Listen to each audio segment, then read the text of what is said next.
বিসমিল্লাহির রহমানির রহিম। হে জগতবাসী, আজ আমি শামীম আলী চিশতি আপনাদের সামনে একটি আলোচনা নিয়ে হাজির হইলাম।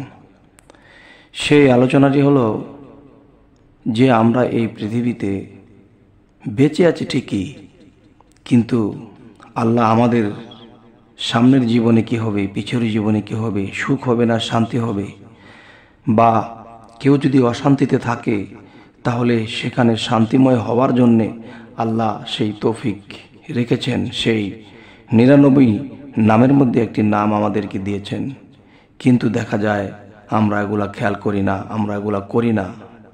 শেষ পর্যন্ত আল্লাহকে আমরা দোষী বানাই যে আল্লাহ আমাকে সুখ দিল না, শান্তি দিল না, আমি অভাবে আছি, এরকম কিছু। তবে হে জগতবাসী, আপনাদের সামনে যে আলোচনাটি নিয়ে আসলাম সেটি হলো কি, যে আল্লাহর 99 নামের আরও কিছু কথা আপনাদেরকে পর্যন্ত বলেছি, তবে 99 পুরোটো 99 বিষয়ে, যে 99টি নামের বিষয় আমি আপনাদের সামনে তুলে ধরব। তবে এই চ্যানেলটির দিকে অবশ্যই আপনারা লক্ষ্য রাখবেন এবং সাবস্ক্রাইব করে রাখবেন, যাতে করে আমার বাকি ভিডিওগুলো আপনাদের কাছে পৌঁছে যায়। তবে হে জগতবাসী, সেই নামটি হলো কি? সেই নামটি হলো ইয়া গাফফারু। ইয়া গাফফারু এই নামটি জুমার নামাজের বাদে 100 বার জিকির করিলে গুনাহ মাফ হয়।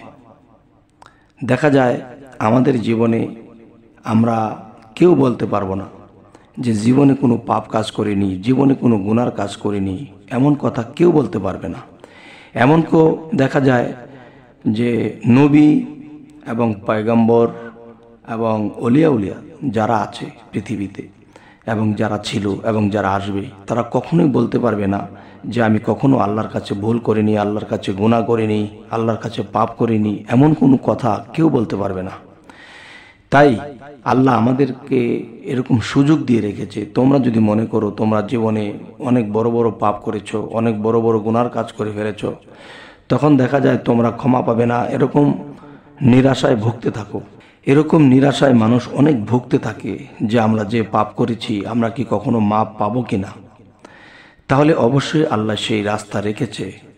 তবে প্রথমত আমাদের কি করতে হবে, যে এই নামটি জুমার নামাজের বাদে 100 বার জিকির করিলে গুনাহ মাফ হয় এবং যাবতীয় অভাব দূর হয়। আর সেই অভাবটি কি? যেমন অর্থনীতির অভাব থাকতে পারে, যেমন থাকতে পারে খাদ্যের অভাব, যেমন থাকতে পারে প্রেমের অভাব, সেরকম স্বভাবের অভাব, এবং দেখা যায় প্রেমের অভাব, ভাবের অভাব। দেখা যায় এই নামটি জপিয়া মোনাজাত যদি কেউ করে যে হে আল্লাহ, যে পৃথিবীতে অভাব তো এক রকমের অভাব নয়, একটি অভাব, কারো ভিতরে প্রেম নেই, প্রেমের অভাব। কেউ দেখা যায় এমন নষ্ট স্বভাব যে মানুষের এই কান কথা শুনে আরেক কানে বলে, তখন দেখা যায় যে মানুষের বিপদ ঘটে এবং দূর থেকে সে আসে, দূর থেকে সে হাসতে থাকে।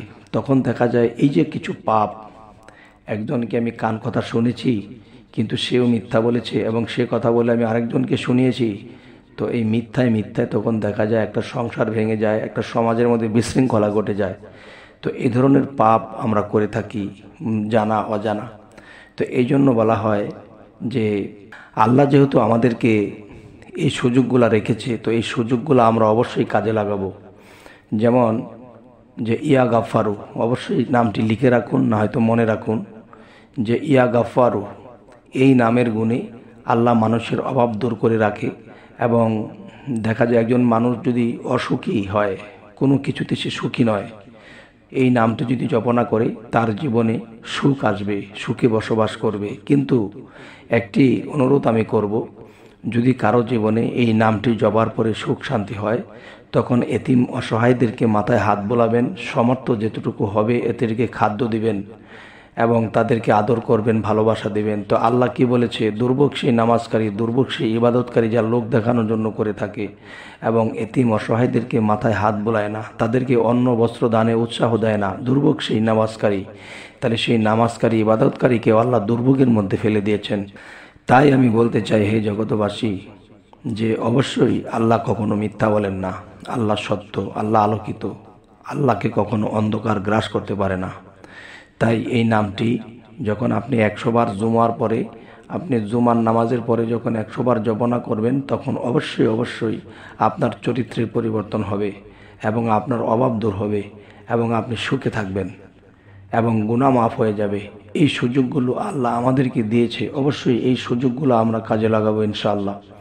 তবে হে জগতবাসী, আমাদের যে চ্যানেলটি ছেড়েছি, এই চ্যানেলটির নাম হলো বিপদ মুক্তির পথ। অবশ্যই বিপদ মুক্তির পথের যে নিশানা, যেই কথা, এই কথাগুলো আমরা দেওয়ার চেষ্টা করি, ভেঙে বলার চেষ্টা করি। যদি মানুষ উপকৃত হয়, আল্লাহর পথে অগ্রসর হতে পারে, তাহলে আমাদের এই চ্যানেল খোলাটা সার্থক হবে, আমাদের জীবন ধন্য হবে এবং যে মানবে, যে যা কিছু করবে, তারও জীবন ধন্য হবে। তবে আমাদের সামনে যে আলোচনাগুলো আমরা ছাড়ব, অবশ্যই আপনারা যেন হাতের কাছে পেয়ে যান। অবশ্যই আমরা এত কষ্ট করে যেহেতু এই চ্যানেলটিকে পরিচালনা করার চেষ্টা করি, অবশ্যই একটি লাইক দিয়ে দেবেন, যাতে আমাদের উৎসাহ জাগে, যেন সামনে আমরা আরও ভালো কিছু ভিডিও দিতে পারি এবং আপনাদের উপকার করতে পারি। তবে হে জগতবাসী, সকলেই ভালো থাকবেন। আজ এ পর্যন্তই। আল্লাহ হাফিজ।